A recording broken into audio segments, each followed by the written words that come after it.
The afternoon sun filtered through the large windows of Fresh Valley Market as I reviewed inventory reports in my office. At 28, I'd poured everything into building this grocery store from the ground up, transforming what had been an abandoned warehouse into the neighborhood's premier shopping destination. The sound of Ray's voices from the front of the store shattered my concentration. "You need to leave immediately," a shrill voice demanded. "I will not tolerate this kind of behavior in our community." I recognized that voice instantly. Patricia Henderson, the self-appointed queen of our HOA, whose reign of terror had made life miserable for half the neighborhood. I'd managed to avoid her scrutiny by keeping my head down, but apparently my luck had run out. Rushing to front, I froze at the scene before me. My 72-year-old grandfather, Frank, stood near the produce section, his weather hands trembling slightly as he clutched a shopping basket. His kind face, usually creased with laugh lines, had gone pale. Patricia loomed over him like a hawk circling prey, her perfectly coiled blonde hair not moving an inch despite her animated gestures. "Excuse me, what's going on here?" I approached carefully, keeping my voice neutral. Patricia whirled around, her designer handbag swinging with emotion. "Oh, perfect timing. Are you the manager? I need this man removed from the premises immediately.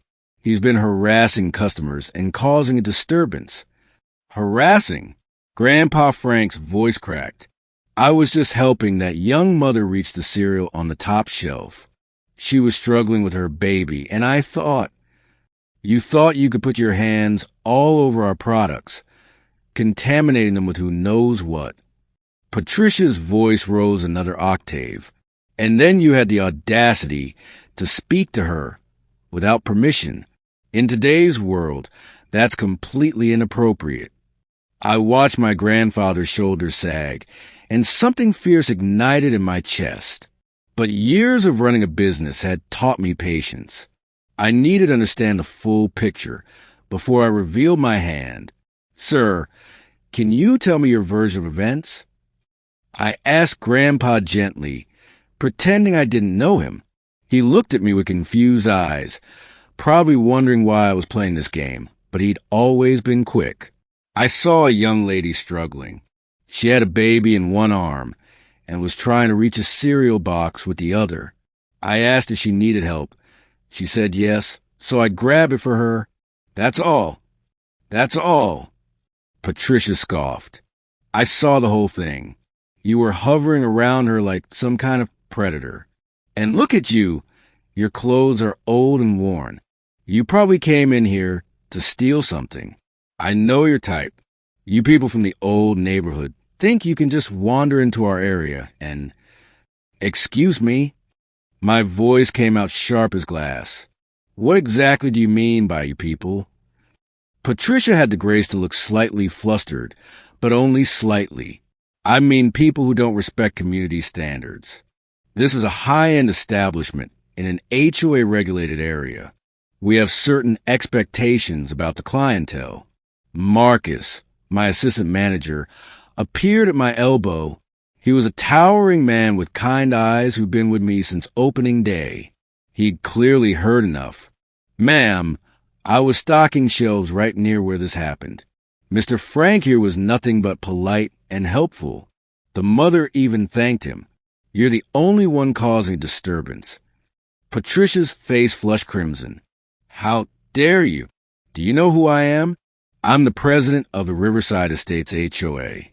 I have the authority to determine who is and isn't welcome in our community spaces.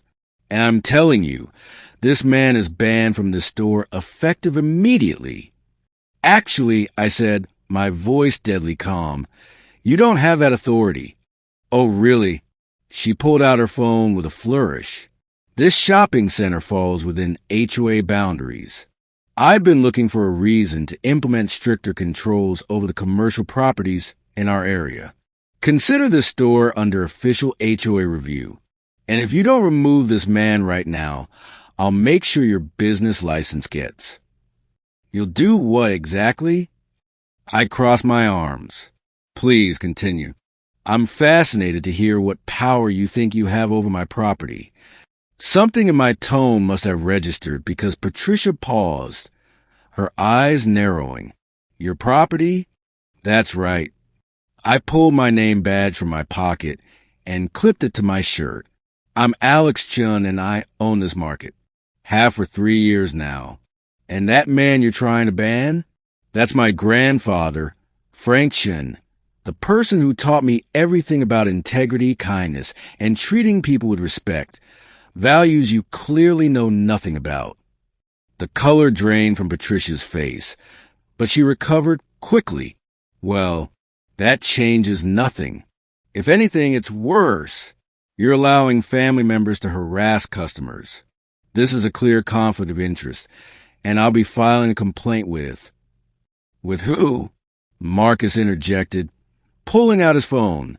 Because I have video footage from our security cameras showing exactly what happened. Mr. Frank politely offered help.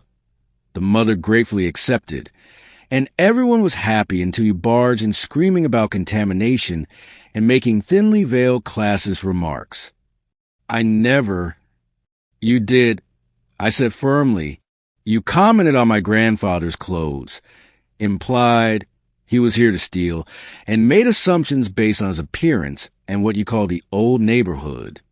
That's discrimination, Patricia, and it happened in my store, witnessed by my staff and captured on camera.